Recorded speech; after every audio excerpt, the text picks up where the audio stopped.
Hello everyone, this is the third lecture on chemical bonding and molecular structure. As you know, in previous two lectures we have discussed two types of chemical bond, ionic bond and covalent bond. So in this lecture we are going to do an analysis of ionic and covalent bonds. तो इस analysis का क्या मतलब है? इस lecture में हम ये डिस्कस करेंगे कि आयनिक और कोवेलेंट बॉन्ड्स के बारे में हमने जो भी पढ़ा है अभी तक, तो क्या आयनिक और कोवेलेंट बॉन्ड्स सच में इतने ही सिंपल होते हैं या उनमें कुछ और भी प्रॉपर्टीज होती हैं, तो वो सब हम इस लेक्चर में कवर करते हैं. तो हम स्टार्ट करते हैं with formal charge. So the first topic that we are going to discuss today is formal charge of an atom in a polyatomic molecule. Polyatomic molecule means the molecule which has two or more atoms or ion. So it may be polyatomic molecule or polyatomic ion. So first question is, what is the definition of formal charge? So formal charge is the difference of the electrons present in the valence shell of an atom and the number of electrons assigned to that atom in Lewis dot structure of the molecule or ion. So let's see the example of ozone. So the formula of ozone is O3 and the structure of ozone in Lewis dot structure it is like this. So there are three oxygen atoms in ozone molecule. यहाँ पे आप देख सकते हैं 1, 2, 3, 4, 5, 6. There are 6 electrons in one oxygen atom.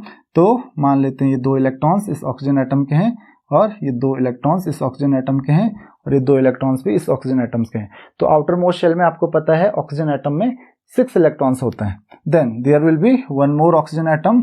So 1, 2, 3, 4, 5, 6 and there is one more oxygen atom. So 1, 2, 3, 4, 5, 6. So each oxygen atom require 2 more electrons to complete its outermost shell. So these two oxygen atoms will share 2 electrons. तो ये दोनों oxygen atoms जो हैं ये अपने अपने electron share करेंगे. तो आप यहाँ पे देख सकते हो कि जो ऑक्सीजन मॉलिक्यूल है वो कुछ इसी तरीके से होता था, लेकिन यहाँ पे हम ओजोन मॉलिक्यूल फॉर्म कर रहे हैं. तो ये थर्ड ऑक्सीजन एटम है. यहाँ पे ये ऑक्सीजन एटम क्या करेगा, इसके साथ इलेक्ट्रॉन शेयर करेगा अपने खुद के. तो ये दोनों इलेक्ट्रॉन्स जो हैं वो इसी ऑक्सीजन एटम के होंगे इसके साथ शेयर. तो this is like this, oxygen double bond oxygen and this is coordinate bond, kind of coordinate bond. यहाँ पे क्या कर रहा है, यहाँ पे जो 2 इलेक्ट्रॉन शेयर हो रहे हैं वो दोनों के दोनों इलेक्ट्रॉन्स इस ऑक्सीजन एटम के हैं. तो आपको क्या कहा गया था कि फॉर्मल चार्ज की डेफिनेशन क्या होती है? फॉर्मल चार्ज डिफरेंस होता है किस चीज का, कि किसी भी एटम के वैलेंस शेल में कितने इलेक्ट्रॉन्स होते हैं और लिविस डॉट स्ट्रक्चर में उसको कितने इलेक्ट्रॉन्स असाइन किए गए हैं. तो यहाँ पे असाइनमेंट का, अगर आप किसी भी एटम को अगर इलेक्ट्रॉन्स असाइन करते हो तो यहाँ पे जो वैलेंस इलेक्ट्रॉन्स होंगे उसके, तो यहाँ पे 2 तरीके के इलेक्ट्रॉन्स आप देख सकते हो, दैट इज अनशेयर्ड इलेक्ट्रॉन्स. तो अनशेयर्ड इलेक्ट्रॉन्स तो कंप्लीटली आप उसी को असाइन करोगे, लेकिन जो शेयर्ड इलेक्ट्रॉन्स हैं यहाँ पे आप देख सकते हो यहाँ पे 4 शेयर्ड इलेक्ट्रॉन्स हैं. मतलब 2 इलेक्ट्रॉन्स भले इसके हैं 2 भले इसके हैं, तो टोटल कितने हैं, 4 शेयर्ड इलेक्ट्रॉन्स हैं. तो जितने भी इलेक्ट्रॉन्स एटम्स शेयर कर रहे हैं उसमें से आधे इलेक्ट्रॉन्स एक के होंगे और बाकी के हाफ दूसरे के होंगे. तो उन इलेक्ट्रॉन्स को आप 50-50 हाफ हाफ डिवाइड कर दोगे दोनों एटम्स में जो इलेक्ट्रॉन्स शेयर हो रहे हैं. तो चलिए यहां से देखते हैं कि जो नंबर ऑफ फॉर्मल चार्ज आता है वो डेफिनेशन के अकॉर्डिंग क्या आता है. तो सबसे पहले ऑक्सीजन एटम, यहाँ पे देखिए ये फर्स्ट ऑक्सीजन एटम हमारे पास है, ये हमारे पास सेकंड ऑक्सीजन एटम है और ये हमारे पास थर्ड ऑक्सीजन एटम है. तो यहाँ पर जो फॉर्मूला है फॉर्मल चार्ज का वो हम इस तरीके से लिख सकते हैं कि फॉर्मल चार्ज इक्वल टू होगा नंबर ऑफ वैलेंस इलेक्ट्रॉन्स, यही बताया था, और कितने उसको असाइन किए गए. तो असाइन कितने किए जाएंगे, मैंने क्या बोला था कि असाइनमेंट का प्रोसेस क्या होता है कि जो अनशेयर्ड इलेक्ट्रॉन्स होते हैं तो माइनस क्या कर देंगे उनमें से, पहले अनशेयर्ड इलेक्ट्रॉन्स, क्योंकि अनशेयर्ड इलेक्ट्रॉन्स किसी भी एटम के कंप्लीटली उसी एटम के माने जाएंगे. मतलब इसने जो 4 इलेक्ट्रॉन्स हैं ये शेयर तो किए नहीं, तो वो चारों इलेक्ट्रॉन्स इसी के पास माने जाएंगे. तो unshared, number of unshared electrons, तो minus number of unshared electrons. और अब एक और चीज हम माइनस करेंगे, that is minus half of shared electrons. और अनशेयर्ड इलेक्ट्रॉन्स और शेयर्ड इलेक्ट्रॉन्स को हम क्या करेंगे, माइनस करेंगे। क्यों? क्योंकि असाइन कौन से इलेक्ट्रॉन किए गए हैं लीविस डॉट स्ट्रक्चर में, यही किए गए हैं। तो हाफ क्यों किया? क्योंकि हम क्या मानेंगे, जो इलेक्ट्रॉन शेयर हो रहे हैं वो आधे ऑक्सीजन के हैं और आधे दूसरे ऑक्सीजन के हैं। तो चलिए इस फॉर्मूले से, ये फॉर्मूला डिराइव करना हमारे लिए बहुत इजी था, तो इस फॉर्मूले से ऑक्सीजन 1 पे देखते हैं। तो O1 जो ऑक्सीजन, फर्स्ट ऑक्सीजन एटम है आपका O1 पे, तो फॉर्मल चार्ज ऑफ O1, तो formal charge of first oxygen atom, तो वो क्या हो जाएगा, that will be equal to number of valence electrons. तो नंबर ऑफ वैलेंस इलेक्ट्रॉन्स किन्हें कहते हैं, जो आउटर मोस्ट शेल में इलेक्ट्रॉन्स होते हैं। तो आउटर मोस्ट शेल में ऑक्सीजन के कितने इलेक्ट्रॉन्स होते हैं, 6, minus number of unshared electrons. तो अनशेयर्ड इलेक्ट्रॉन्स कितने हैं वैलेंस शेल में, 1 2 3 4, सो -4, minus half of shared electrons. तो हाफ ऑफ शेयर्ड इलेक्ट्रॉन्स 1 2 3 4, ये 4 इलेक्ट्रॉन शेयर कर रहे हैं, तो that is 4। So it will become 6 - 4 - 2, that is equal to 0। तो ये क्या हो गया, 0 हो गया। इसका फॉर्मल चार्ज क्या होगा, 0, formally neutral. Then formal charge of oxygen, second oxygen atom, तो इस ऑक्सीजन एटम का हम फॉर्मल चार्ज देख लेते हैं। सेकंड ऑक्सीजन एटम कौन सा हमारे पास, ये वाला है। तो ऑक्सीजन 2, सेकंड ऑक्सीजन एटम हमारे पास ये है। So you can write it down 6 minus, तो क्योंकि 6 क्या है, नंबर ऑफ वैलेंस इलेक्ट्रॉन्स, तो सब में 6 होंगे सारे ऑक्सीजन एटम्स में, minus number of unshared electrons. यहाँ पे आप देख सकते हो कि केवल 2 इलेक्ट्रॉन्स हैं इसके पास जो इसने शेयर नहीं किए हैं, तो -2, minus half of shared electrons. तो शेयर्ड देखो, शेयर्ड इलेक्ट्रॉन्स कितने हैं, 1 2 3 4, 4 इलेक्ट्रॉन्स इतने इसके साथ शेयर किए हैं, और ये 2 इलेक्ट्रॉन्स इसके साथ, टोटल कितने इलेक्ट्रॉन शेयर किए हैं इसने, 6, तो half of 6, so it will become 6 - 2 - 3, that is equal to 1। तो इसमें फॉर्मल चार्ज कितना आ गया, 1, और you can say that is +1। तो इसका फॉर्मल चार्ज आया 0, इसका फॉर्मल चार्ज आया +1। और अब इसकी हम बात करते हैं। So formal charge of O3, oxygen 3, third oxygen atom, that will be equal to कितना हो जाएगा, नंबर ऑफ वैलेंस इलेक्ट्रॉन्स, वो तो 6 ही होते हैं, minus number of unshared electrons. तो देखिए इसने कितने इलेक्ट्रॉन शेयर नहीं किए, 1 2 3 4 5 6, एक्चुअल में इसने अपना एक भी इलेक्ट्रॉन शेयर नहीं किया। ये इलेक्ट्रॉन जो शेयर कर रहा है वो दूसरे ऑक्सीजन एटम के हैं, तो माइनस क्या हो जाएगा, 6, माइनस शेयर कितने इलेक्ट्रॉन कर रहा है, ये दूसरे ऑक्सीजन एटम्स के हैं, तो दैट इज हाफ ऑफ 2। ये 2 ही इलेक्ट्रॉन से शेयर कर रहे हैं, वो उस ऑक्सीजन एटम के हैं, वो इसके एक भी इलेक्ट्रॉन्स इनमें से नहीं है। सो दैट इज 6 - 6 0 - 1, तो दैट इज इक्वल टू -1। तो इसमें फॉर्मल चार्ज क्या हो जाएगा, -1, इसमें फॉर्मल चार्ज क्या हो जाएगा, +1, इसमें फॉर्मल चार्ज क्या हो जाएगा, 0। तो होप कि आपको फॉर्मल चार्ज समझ में आ गया होगा। The next topic that we will discuss is failure of octet rule. यहां पे आपको एक चीज समझनी होगी, हम कोई भी रूल पढ़ते हैं, कभी वो रूल काम करता है और कभी नहीं करता है। तो यहाँ पे रीजन क्या है कि जो ऑक्टेट रूल है वो काम नहीं कर रहा है। कौन से हमारे पास ऐसे एविडेंस हैं जो ऑक्टेट रूल के फेलियर को प्रूव करते हैं। So there are some points that we are going to discuss about the failure of octet rule. The first is the duplet, that is molecule of examples, molecule of hydrogen, और you can say lithium atoms, और you can say helium.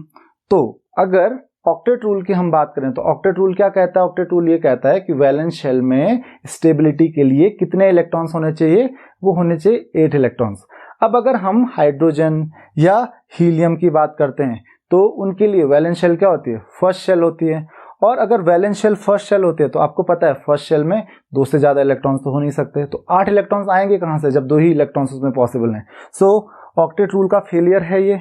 तो octet rule does not work for the substances like or the molecules like hydrogen or the atoms like helium। helium में भी outermost shell में, मतलब first shell ही उसकी इकलौती shell होती है, तो उसमें केवल 2 ही इलेक्ट्रॉन्स आते हैं।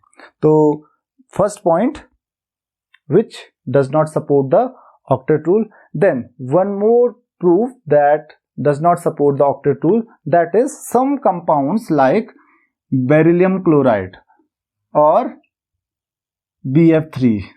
so you can see beryllium chloride। so beryllium के outermost shell में होते हैं केवल 2 इलेक्ट्रॉन्स, इसका इलेक्ट्रॉनिक कॉन्फ़िगरेशन होता है 1s2 2s2।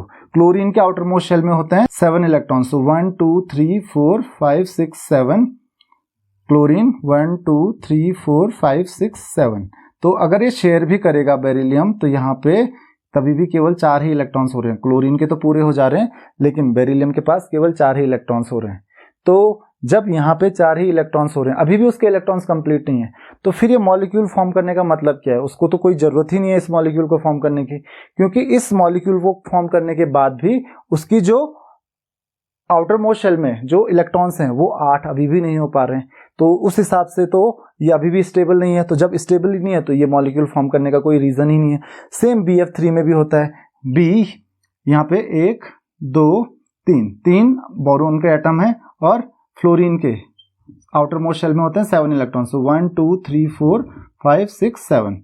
उसी तरीके से दूसरा फ्लोरीन होगा 1 2 3 4 5 6 7 और उसी तरीके से तीसरा फ्लोरीन होगा 1 2 3 4 5 6 एंड 7। तो यहाँ पे बोरॉन के अगर आप आउटर मोस्ट शेल में तब भी देखोगे तो शेयरिंग के बाद भी 6 इलेक्ट्रॉन्स हो पा रहे हैं। फ्लोरीन के तो कंप्लीट हो जाएंगे बट बोरॉन के अभी भी 6 ही इलेक्ट्रॉन्स हो पा रहे हैं। तो जब 8 इलेक्ट्रॉन्स कंप्लीट ही नहीं होने तो इसका मतलब ये मॉलिक्यूल्स फॉर्म ही नहीं होने चाहिए थे, क्योंकि कोई भी एटम मॉलिक्यूल्स क्यों फॉर्म करता है? वो करता है स्टेबिलिटी के लिए। और अभी तक ऑक्टेट रूल यही कहता था कि स्टेबिलिटी उसको तभी मिलेगी जब आउटर मोस्ट शेल में 8 इलेक्ट्रॉन्स होंगे। तो 8 इलेक्ट्रॉन्स तो मॉलिक्यूल फॉर्म करने के बाद भी नहीं हो पा रहे हैं, तो फिर उस मॉलिक्यूल को फॉर्म करने का तो कोई मतलब ही नहीं बनता है। और जब इस मॉलिक्यूल को फॉर्म करने का मतलब ही नहीं बनता तो मॉलिक्यूल फॉर्म कर क्यों रहा है? तो इसका मतलब क्या है? ऑक्टेट रूल गलत है। इतना ही नहीं, कुछ मॉलिक्यूल्स ऐसे फॉर्म होते हैं जिनके आउटर मोस्ट शेल में, क्योंकि क्या कहा जाता है, outermost shell must have 8 electrons in order to become stable. लेकिन कुछ मॉलिक्यूल्स ऐसे होते हैं जिनमें आउटर मोस्ट शेल में 8 से ज्यादा इलेक्ट्रॉन्स हो जाते हैं। For example PCl5। तो अगर PCl5 की बात करें सो Cl 2 3 4 and 5। So 1 2 3 4 and 5। Phosphorus के 5 इलेक्ट्रॉन्स होते हैं आउटर मोस्ट शेल में। क्लोरीन को आपको पता है 7 होते हैं। 1 2 3 4 5 6 7। Similarly 1 2 3 4 5 6 7। Similarly 1 2 3 4 5 6 and 7। 1 2 3 4 5 6 and 7। 1 2 3 4 5 6 and 7। तो यहाँ पे अगर आप फास्फोरस के इलेक्ट्रॉन्स देखोगे तो ये सबके साथ क्या करेगा? इलेक्ट्रॉन शेयर करेगा। 4 6 8 और 10। फास्फोरस के पास क्या हो गए? 10 इलेक्ट्रॉन्स हो गए। तो होने कितने चाहिए? 8 इलेक्ट्रॉन्स। हो कितने गए? 10। So it has more than 8 electrons. तो 8 से ज्यादा इलेक्ट्रॉन्स हो नहीं सकते थे अकॉर्डिंग टू ऑक्टेट रूल। तो अगेन ये भी क्या हो गया? गलत प्रूफ हो गया। तो कुछ ऐसे रीजंस हैं और भी आपके पास एग्जांपल है, जैसे SF6। तो अगर SF6 का आप स्ट्रक्चर देखोगे तो ये अपने 6 इलेक्ट्रॉन शेयर करता है। तो फ्लोरीन एटम जो होगा वो भी इसके साथ 6 electron, 6 fluorine atom 6 electron share करेंगे तो टोटल इसके आउटर मोस्ट शेल में 12 इलेक्ट्रॉन्स हो जाएंगे। अगेन ऑक्टेट रूल के अकॉर्डिंग तो पॉसिबल नहीं है बट ये होता है। तो इसका कोई जस्टिफिकेशन नहीं है कि ऐसा क्यों होता है। ऑक्टेट रूल इसको जस्टिफाई नहीं करता है। हाउएवर अकॉर्डिंग टू सेरेनव्यू हमको कुछ जस्टिफिकेशन मिला है। सेरेनव्यू क्या कहता है कि जो शेयरिंग होती है वो ऑक्टेट रूल को जस्टिफाई कर सकती है। उसका ये कहना था कि जो आउटर मोस्ट शेल में, जैसे PCl5 है, तो आउटर मोस्ट शेल में जो फास्फोरस होता है, फास्फोरस को क्योंकि आपको पता है आउटर मोस्ट शेल में 5 इलेक्ट्रॉन्स होते हैं, तो उसको एक्चुअल में 3 ही इलेक्ट्रॉन्स की जरूरत होती है। तो वो क्या करता है? 3 इलेक्ट्रॉन्स तो शेयर कर लेता है। तो मान लेते हैं ये क्लोरीन का एटम था, ये फास्फोरस का था, यहाँ पे ये क्लोरीन का, ये फास्फोरस का, और यहाँ पे ये फास्फोरस का एटम है, उसको जरूरत नहीं है तो क्लोरीन के साथ तो शेयर कर लेता है अपना इलेक्ट्रॉन। लेकिन वो क्लोरीन एटम जो होता है, जो उसके साथ इलेक्ट्रॉन शेयर करता है, क्लोरीन का इलेक्ट्रॉन शेयर नहीं होता है। तो इस तरीके से तो देखिए ये तो इलेक्ट्रॉन शेयर हो गए। उसी तरीके से 2 एटम्स ऐसे होंगे जो इलेक्ट्रॉन शेयर नहीं करेंगे। तो ये तो अपना इलेक्ट्रॉन शेयर करेगा क्लोरीन के साथ, लेकिन क्लोरीन अपना इलेक्ट्रॉन इसके साथ शेयर नहीं करेगा। तो यहाँ पे आप देख सकते हैं 2 क्लोरीन एटम्स अपने इलेक्ट्रॉन शेयर नहीं करेंगे। हाउएवर ये तो क्लोरीन एटम्स के साथ अपने इलेक्ट्रॉन शेयर करेगा। तो ऐसे बॉन्ड्स को बोला जाता है जहां पे एक एटम अपना इलेक्ट्रॉन शेयर करता है, वो भी एक ही इलेक्ट्रॉन, जबकि दूसरा एटम इलेक्ट्रॉन शेयर नहीं करता है। ऐसे बॉन्ड्स को हम कहते हैं सिंगलेट लिंकेज। तो इनको सिंगलेट लिंकेज कहा जाता था। So this kind of bonds were known as singlet linkage. तो इन्होंने किसी हद तक जस्टिफाई करने की कोशिश की, किसको? ऑक्टेट रूल को, but still there are so many limitations in octet rule, तो हम ऑक्टेट रूल को फॉलो नहीं कर सकते हैं। इसका मतलब अब जो कोवेलेंट बॉन्ड है ना वो बहुत ज्यादा कॉम्प्लेक्स हो चुका है, तो ऑक्टेट रूल तो जस्टिफाई कर नहीं रहा है, तो कोवेलेंट बॉन्ड्स के लिए हमको अब अलग अलग नए रूल्स या नई थियरीज पढ़नी पड़ेंगी, वो हम अगले लेक्चर में डिस्कस करते हैं।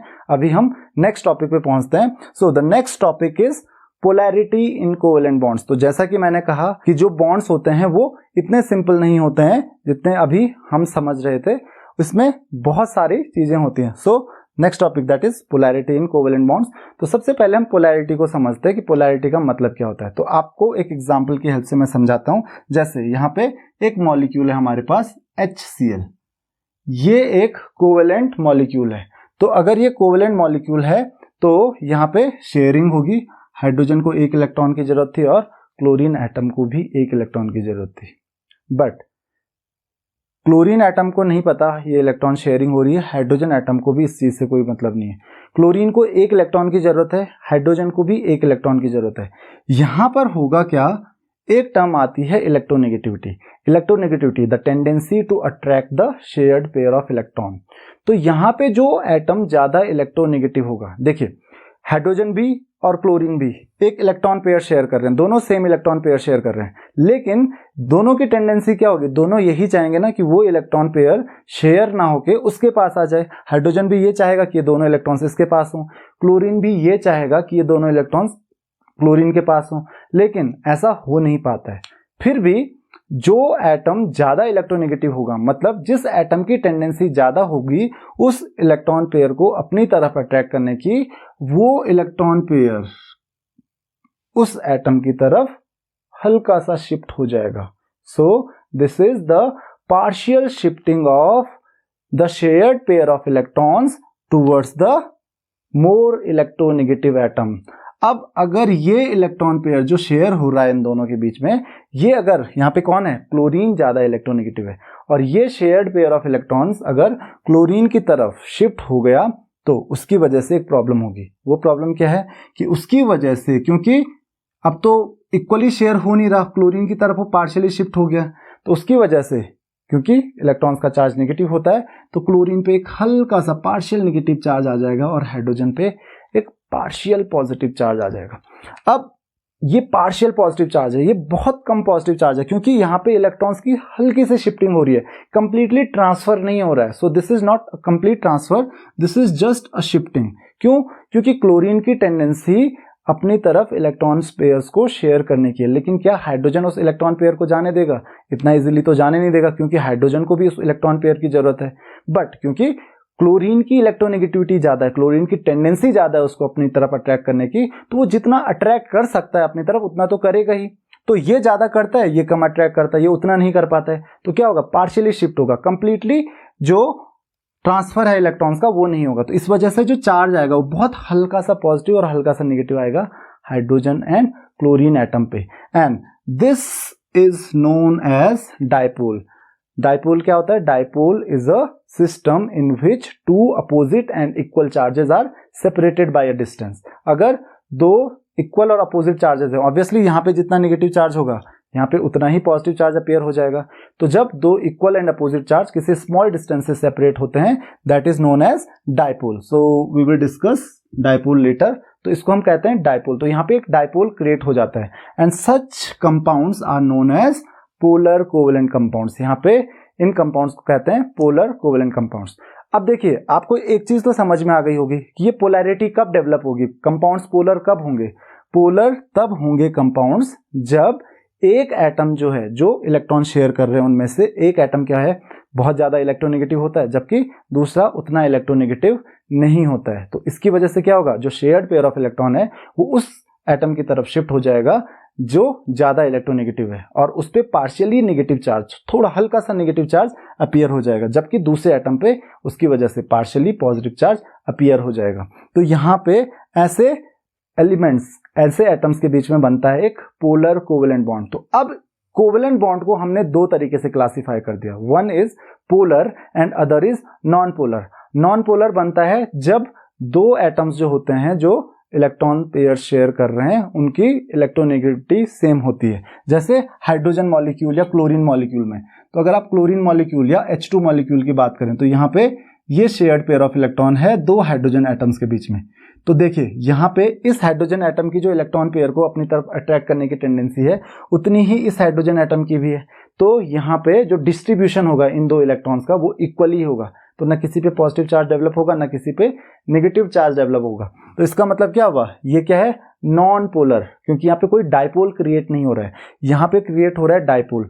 डाइपोल कब क्रिएट होगा, जब जो एटम्स इलेक्ट्रॉन पेयर शेयर कर रहे हैं उनके बीच में कोई इलेक्ट्रोनेगेटिविटी डिफरेंस है।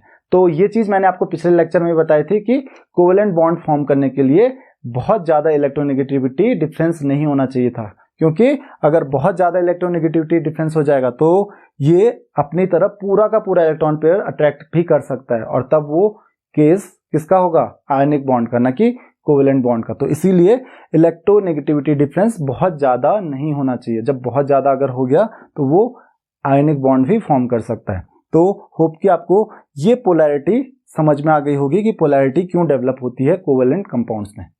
सो the next topic that we are going to discuss is partial ionic character in covalent bonds. तो देखिए अभी हमने कोवेलेंट बॉन्ड्स के बारे में पढ़ा, हमने आयनिक बॉन्ड्स के बारे में भी पढ़ा, और अब कुछ कॉम्प्लेक्सिटीज हैं, कुछ कॉम्प्लेक्स चीजें आ रही हैं जो कोवेलेंट बॉन्ड्स में भी आ रही हैं और आयनिक बॉन्ड्स में भी आ रही हैं। अब यहाँ पे एक नया टॉपिक आ जाता है कि partial ionic character of covalent bonds, मतलब कि जो कोवेलेंट बॉन्ड्स होते हैं उनमें थोड़ा बहुत आयनिक कैरेक्टर भी होता है। देखिए आयनिक कैरेक्टर में क्या होता है, आयंस होते हैं, आयनिक कंपाउंड्स जो होते हैं या आयनिक बॉन्ड्स जो होते हैं उनमें क्या होते हैं, आयंस होते हैं, positive ions and negative ions. और हम यहाँ पे किसकी बात कर रहे हैं, कोवेलेंट बॉन्ड की, और वो भी कौन से कोवेलेंट बॉन्ड्स जो होते हैं, पोलर कोवेलेंट बॉन्ड्स जो होते हैं। मतलब जो पोलर कोवेलेंट कंपाउंड्स होते हैं उनका जो कैरेक्टर होता है वो पार्शियली आयनिक कैरेक्टर होता है। देखिए आयंस में मैंने आपको बताया पॉजिटिव चार्ज और नेगेटिव चार्जेस होते हैं। अगर मैं बात करूं पोलर कोवेलेंट कंपाउंड की, जैसे ही मैंने यहाँ पे आपको बताया था, तो यहाँ पे आप देख सकते हो क्लोरीन एटम जो है उस पर पार्शियली नेगेटिव चार्ज अपीयर हो रहा है, और यहाँ पे भी हाइड्रोजन एटम पे पार्शियली पॉजिटिव चार्ज अपीयर हो रहा है। और ये लगभग उसी तरीके का केस हो गया जिस तरीका की केस किसका होता है, आयनिक कंपाउंड्स का। यहाँ पे सोडियम पे क्या होता है, पॉजिटिव चार्ज, क्लोरीन पे नेगेटिव चार्ज। तो ये एक एग्जांपल है आयनिक कंपाउंड का। तो यहाँ पे क्या होता है, पॉजिटिव चार्ज होता है और एक नेगेटिव चार्ज होता है, ये आयंस होते हैं। यहाँ पे भले ही आयंस नहीं होते हैं लेकिन पॉजिटिव चार्ज इस पे भी आ रहा है, नेगेटिव चार्ज इस पे भी आ रहा है। तो जो एटम्स हैं जो एक बॉन्ड फॉर्म कर रहे हैं उन पे नेगेटिव और पॉजिटिव चार्ज अपीयर होता है, किसमें, जो आयनिक बॉन्ड्स होते हैं, जो आयनिक कंपाउंड्स होते हैं उनमें। तो यहाँ पे सेम चीज है, और यहाँ पे भी बहुत पार्शियल, बहुत छोटा सा पॉजिटिव और नेगेटिव चार्ज अपीयर हो रहा है।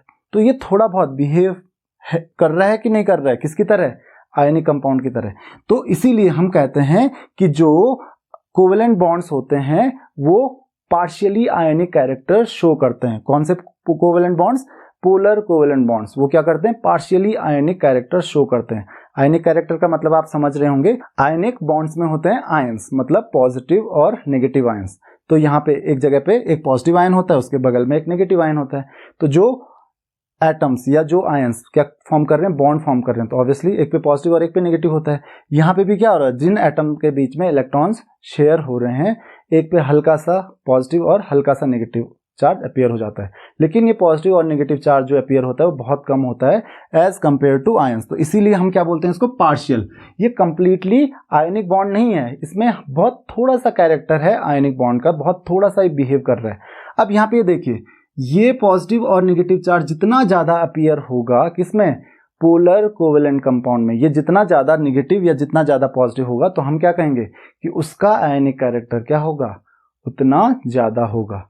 तो हमको यहाँ पे एक बात समझ में आ गई कि प्योर कोवेलेंट कंपाउंड एग्जिस्ट नहीं करते हैं, प्योर कोवेलेंट कंपाउंड नहीं होते हैं, ये पार्शियली आयनिक होते हैं। मतलब जो कोवेलेंट कंपाउंड होगा उसमें कुछ ना कुछ आयनिक नेचर होगा, और उसी तरीके से हम बाद में ये भी देखेंगे कि जो आयनिक कंपाउंड्स होते हैं उसमें कुछ ना कुछ कोवेलेंट नेचर आता है। तो प्योरली कोवेलेंट या आयनिक नाम की चीज यहाँ पे एग्जिस्ट नहीं कर रही है।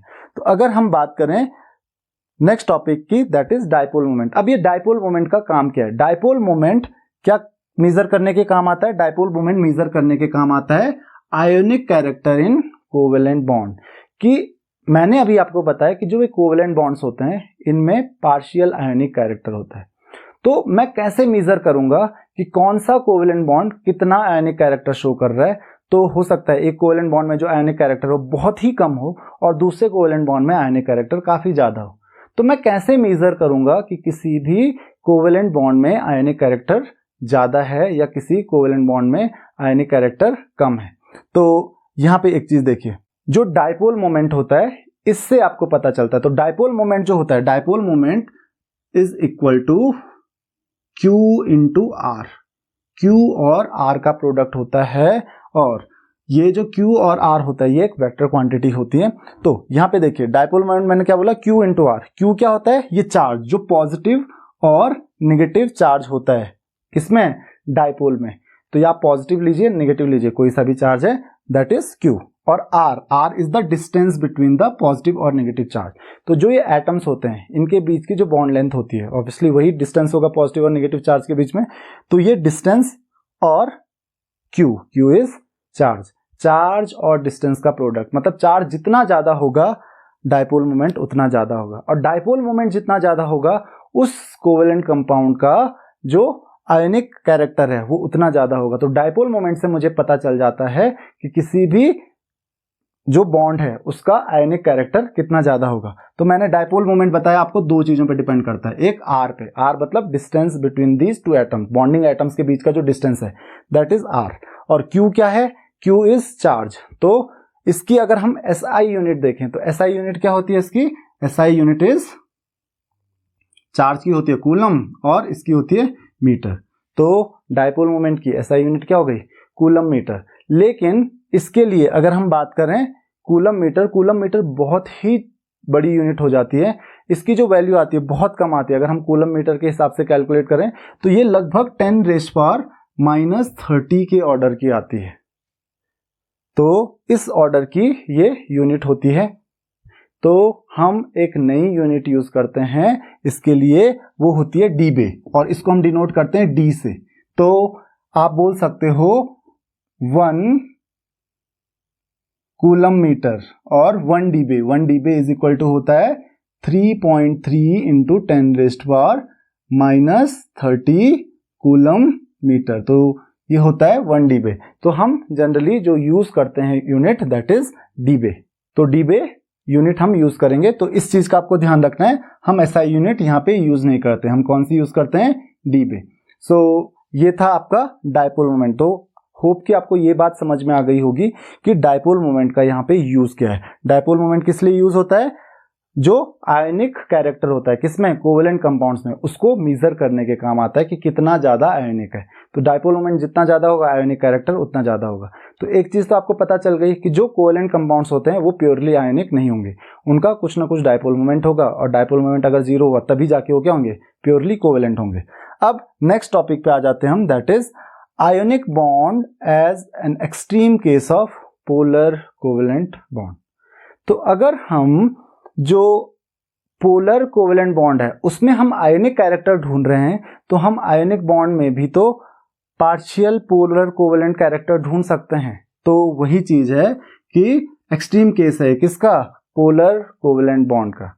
देखिए पोलर कोवेलेंट बॉन्ड में क्या होता है, जो बॉन्डिंग एटम्स होते हैं उनमें जो शेयर्ड पेयर ऑफ इलेक्ट्रॉन्स होता है, यहाँ पे आप देख सकते हैं जैसे HCl है, तो शेयर्ड पेयर ऑफ इलेक्ट्रॉन्स क्या होता है, एक एटम की तरफ शिफ्ट हो जाता है, हल्का सा शिफ्ट होता है लेकिन शिफ्ट होता है। तो यहाँ पे क्या होता है, नेगेटिव चार्ज अपीयर होता है और यहाँ पे पॉजिटिव चार्ज अपीयर होता है। अगर उसी तरीके से मैं आयोनिक बॉन्ड की बात करूं तो आयोनिक बॉन्ड में क्या होता है, वो शिफ्टिंग इतनी ज्यादा होती है कि जो इलेक्ट्रॉन होता है ना एक एटम का, कंप्लीटली दूसरे एटम के पास चला जाता है। तो यहाँ पे अगर ये शिफ्टिंग इतनी ज्यादा हो गई कि ये पूरा का पूरा दूसरे एटम के पास चला गया तो वो तो आयोनिक कंपाउंड ही बन जाएगा। तो it is a kind of एक एक्सट्रीम केस है, क्या है, कोवेलेंट कैरेक्टर ऑफ क्या है, sorry, ionic bond as an extreme case of polar covalent bond. ये एक्सट्रीम केस है, जब बिल्कुल एक्सट्रीम पे हम पहुंच जाएंगे, जब बहुत ज्यादा हो जाएगा, जब इसकी इलेक्ट्रोनेगेटिविटी बहुत ज़्यादा हो जाएगी या इसकी टेंडेंसी बहुत ज़्यादा हो जाएगी अट्रैक्ट करने की, तो इलेक्ट्रॉन पेयर पूरा का पूरा उसके पास चले जाएगा, और तब उस केस में वो कोवेलेंट बॉन्ड तो कहलाएगा नहीं, उसको हम आयोनिक बॉन्ड ही कहेंगे। तो ये क्या है, एक्सट्रीम केस है। ये अगर हम बोल सकते हैं कि जो आयोनिक कंपाउंड है, राइट, वो उसकी तरह बिहेव कर रहा है कौन, पोलर कोवेलेंट कंपाउंड। तो पोलर कोवेलेंट कंपाउंड अगर आयोनिक कंपाउंड की तरह बिहेव कर रहा है, तो हम ये भी तो कह सकते हैं कि जो आयोनिक कंपाउंड है वो थोड़ा बहुत किसकी तरह बिहेव कर रहा है, पोलर कोवेलेंट कंपाउंड की तरह। बस डिफरेंस क्या है कि पोलर कोवेलेंट कंपाउंड में थोड़ी सी शिफ्टिंग होती है इलेक्ट्रॉन्स की, जबकि आयोनिक कंपाउंड में क्या होते हैं, इलेक्ट्रॉन्स ट्रांसफर होते हैं, कंप्लीटली ट्रांसफर हो जाते हैं। यहाँ पे कंप्लीट ट्रांसफर नहीं होता है, तो इसलिए हम एक्सट्रीम केस की बात कर रहे हैं। तो अब यहाँ पे एक चीज तो आपको पता चल गई होगी कि जो आयोनिक कंपाउंड्स हैं उनमें भी क्या आ गया, पोलर नेचर आ गया या कोवेलेंट नेचर आ गया। तो वो पोलर कोवेलेंट कंपाउंड की तरह हम उनको क्या कर सकते हैं, ट्रीट कर सकते हैं। तो थोड़ा सा उनमें भी कोवेलेंट नेचर आ जाएगा। तो अब हमारे पास नेक्स्ट टॉपिक है, जैसे कि मैंने आपको बताया था कि यहाँ पे जो आयोनिक कंपाउंड है उसमें भी थोड़ा बहुत क्या होगा, कोवेलेंट नेचर होगा। जो कोवेलेंट कंपाउंड है उसमें भी थोड़ा बहुत आयोनिक नेचर होगा। तो अब क्योंकि जो कोवेलेंट कंपाउंड्स थे उनका आयोनिक नेचर मेजर करने के लिए, उनके आयोनिक नेचर के बारे में जानने के लिए हमने डायपोल मोमेंट के बारे में पढ़ा। तो अब हम ये देखते हैं कि कोवेलेंट कैरेक्टर जो होता है आयोनिक बॉन्ड्स का, वो कैसे हम डिसाइड करते हैं, कैसे पता चलता है कि किसी भी आयोनिक बॉन्ड में कितना कोवेलेंट कैरेक्टर होगा। So let's see, this is given by Fezan rule. So what are Fezan rule? So the first topic that we will discuss, the factors on which the covalent character of ionic bonds depend is size of ions. तो size of ions जिस पे depend करता है। तो ions आपके पास पता है, आपको दो तरीके के आयंस होते हैं, that is size of cation and दूसरा हो गया साइज ऑफ एनायन। तो दो तरीके आयंस आपके पास होते हैं, एक होता है आपके पास कैटायन और दूसरा होता है आपके पास एनायन। तो पहले हम कैटायन के साइज की बात करते हैं कि कैटायन के साइज पे किस तरीके से डिपेंड करेगा। तो यहां पे जैसे कि मैंने आपको बताया था कि चीजें इतनी सिंपल नहीं होती हैं जितनी हम ऊपर से देख लेते हैं। तो पहले हम एक बॉन्ड फॉर्म करते हैं, मान लेते हैं यहाँ पे एक एग्जांपल देखते हैं, Na+ और Cl-। तो एक नेगेटिव आयन है और एक पॉजिटिव आयन है, राइट। जब एक नेगेटिव और एक पॉजिटिव आयन होता है वो कैसे फॉर्म होता है, वो फॉर्म होता है बाय ट्रांसफर ऑफ इलेक्ट्रॉन्स। तो पॉजिटिव की टेंडेंसी क्या होती है, पॉजिटिव की टेंडेंसी होती है नेगेटिव को अट्रैक्ट करने की, और नेगेटिव की टेंडेंसी क्या होती है, उसकी टेंडेंसी होती है पॉजिटिव को अट्रैक्ट करने की। अब यहाँ पे अगर मैं बात करूं पॉजिटिव आयन की, तो ये मान लेते हैं हमारे पास एक पॉजिटिव आयन है, ये हमारे पास एक नेगेटिव आयन है। तो ये पॉजिटिव आयन क्या करेगा, इस नेगेटिव आयन के इलेक्ट्रॉन क्लाउड्स को अपनी तरफ अट्रैक्ट करने की कोशिश करेगा। तो नेगेटिव आयन के, क्योंकि नेगेटिव किसका चार्ज होता है, इलेक्ट्रॉन्स का ही तो चार्ज होता है, तो इसके इलेक्ट्रॉन्स को वो अपनी तरफ अट्रैक्ट करने की कोशिश करेगा, राइट। क्यों, क्योंकि इसका चार्ज पॉजिटिव है। तो इसका इलेक्ट्रॉन क्लाउड क्या होगा, उसकी तरफ शिफ्ट होने की कोशिश करेगा। तो उस वजह से मान लेते हैं नेगेटिव चार्ज है, ये नेगेटिव चार्ज आयन है, तो इलेक्ट्रॉन क्लाउड जो है वो इस तरीके से शिफ्ट हो जाएगा। तो जो नेगेटिव चार्ज होगा वो पॉजिटिव चार्ज की तरफ शिफ्ट होगा। और अब आप देख सकते हो कि जो इलेक्ट्रॉन्स हैं, एक दो जो भी है, इलेक्ट्रॉन क्लाउड क्या हो जाएगा, इस पॉजिटिव चार्ज आयन और इस नेगेटिव चार्ज आयन के बीच में आ जाएगा। तो देखिए हमने क्या किया, यहाँ पे एक पॉजिटिव आयन फॉर्म हुआ था, एक नेगेटिव आयन फॉर्म हुआ था। जब ये दोनों एक दूसरे को अट्रैक्ट करते हैं, पॉजिटिव और नेगेटिव आयन, तो पॉजिटिव आयन कोशिश करेगा अपने आप को न्यूट्रलाइज करने की, और उसके लिए वो क्या करेगा, दूसरा जो नेगेटिव आयन है उसके इलेक्ट्रॉन्स को अपनी तरफ अट्रैक्ट करेगा। तो इलेक्ट्रॉन्स क्या होंगे, बीच में आ जाएंगे, किसके, लगभग पॉजिटिव और नेगेटिव आयंस के बीच में आ जाएंगे। इलेक्ट्रॉन्स जो क्लाउड होगा वो पार्शियली शिफ्ट हो जाएगा किसकी तरफ, पॉजिटिव आयन की तरफ। अब इस बात पे डिपेंड करता है उसका कोवेलेंट कैरेक्टर कि ये जो इलेक्ट्रॉन क्लाउड शिफ्टिंग होती है किसकी तरफ, पॉजिटिव आयन की तरफ, वो कितनी होती है। जितनी ज्यादा शिफ्टिंग होगी उतना ज्यादा बीच में इलेक्ट्रॉन क्लाउड आ जाएगा दोनों के। तो वो आप किसका कैरेक्टर बना सकते हो, कैसा बना सकते हो केस, वो जैसे शेयरिंग होती है किसमें, कोवेलेंट बॉन्ड में। कौन से कोवेलेंट बॉन्ड में, जो पोलर कोवेलेंट बॉन्ड होता है, कि वहां पे क्या होता है, पार्शियली एक की तरफ होते हैं। तो यहाँ पे भी सेम केस आप बना सकते हो, लेकिन वो कब बनाओगे, जब उसकी तरफ इलेक्ट्रॉन्स शिफ्ट होंगे। अब यहाँ पे देखिए दो चीजें हैं, या तो कैटायन का साइज ज्यादा होगा, किस चीज की बात कर रहे हैं हम, size of cation and size of anion. तो कैटायन का साइज अगर बहुत कम होता है तो कैटायन का साइज बहुत कम होता है, तो ऑब्वियसली कैटायन का जो पॉजिटिव चार्ज होगा बहुत कम जगह पे कंसंट्रेट होगा। तो इसको एक पॉइंट मिल जाता है, मतलब बहुत कम जगह पे अगर कैटायन का साइज जो है वो कंसंट्रेट हुआ है तो जो नेगेटिव चार्ज होगा वो बहुत ज्यादा शिफ्ट होगा किसकी तरफ, इस पॉजिटिव चार्ज की तरफ।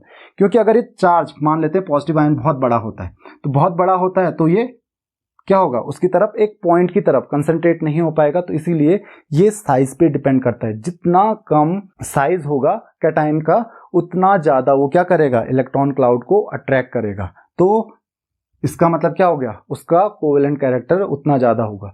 अच्छा, इस फिनोमेनन को हम कहते हैं पोलराइजेशन। इस फिनोमेनन को हम कहते हैं पोलराइजेशन। पोलराइजेशन किसका होता है यहाँ पे, नेगेटिव आयन का। तो नेगेटिव आयन का पोलराइजेशन का मतलब आप समझ गए होंगे कि जनरली अगर नेगेटिव आयन की बात करें हम तो यहाँ पे क्या होगा, बीच में क्या होता है, उसका न्यूक्लियस होगा और इलेक्ट्रॉन्स क्लाउड इस तरीके से होंगे। लेकिन जब वो एक पॉजिटिव आयन की इन्फ्लुएंस में आता है, एक पॉजिटिव आयन के इन्फ्लुएंस में आता है, तो उसके इलेक्ट्रॉन क्लाउड जो होता है वो किसकी तरफ मूव करने लगता है, वो पॉजिटिव आयन की तरफ मूव करने लगता है।